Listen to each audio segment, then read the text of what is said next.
Okay, this is a quick tutorial on how to make these thumbnails I've made for the Activated Limerick website. It's thumbnails of Aurora products. They're great as buttons or as just as advertisements. So, there we go. Yeah.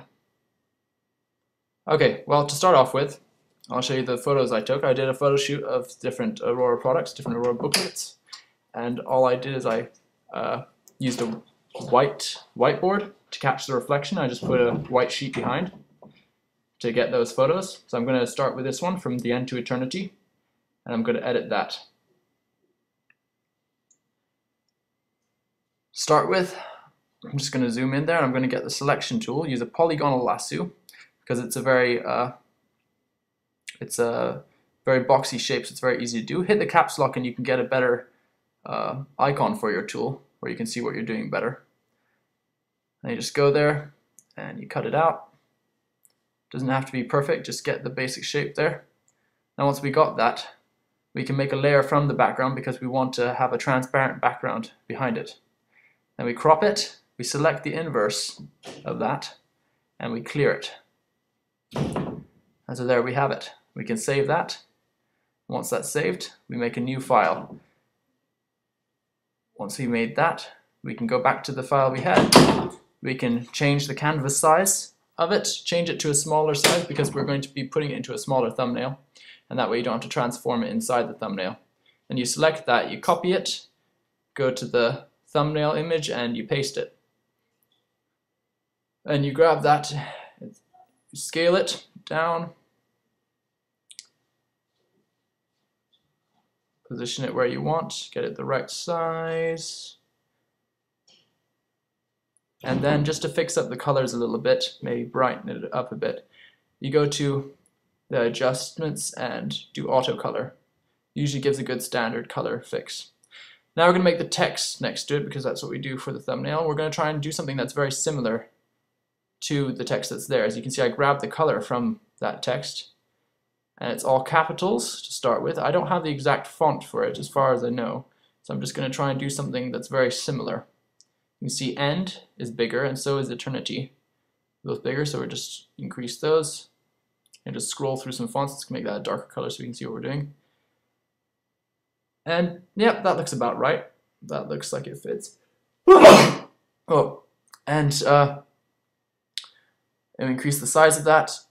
Make those two bigger, make those three smaller, and shift them together a little bit more. And there we go. That's pretty much the same look.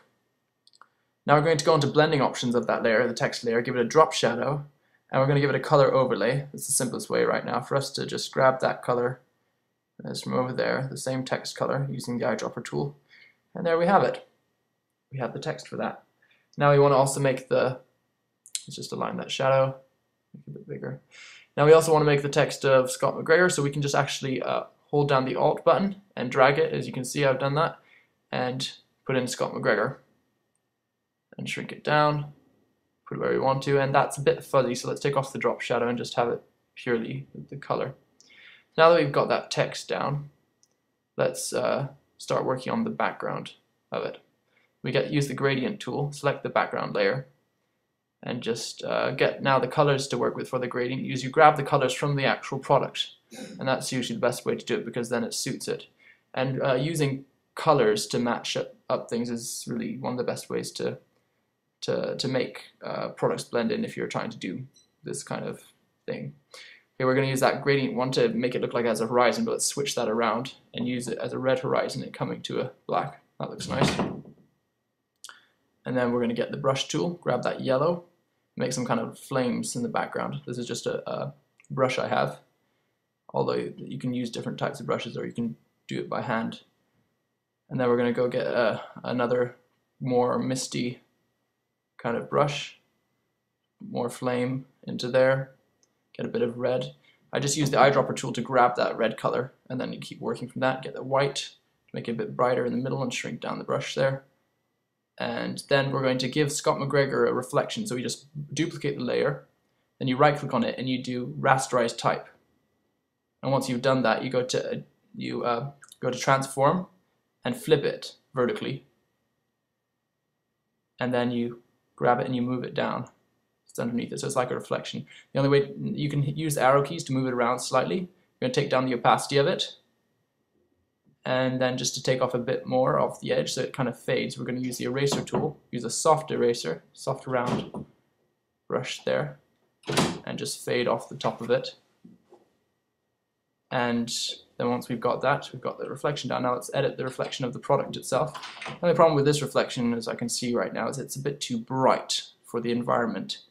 So I'm going to undo that fade I did right there, and I'm just going to use the selection tool to select that reflection. Let's get the rest of that. And go on to I need to select the layer, sorry, I'm selecting the wrong layer. Go on to adjustments and change the brightness and contrast. Tone them both down, except we want to bring the contrast up. And then you can deselect and grab the eraser again to give it a bit of a fade. And there you have it. There we have our own thumbnail for Product from End to Eternity.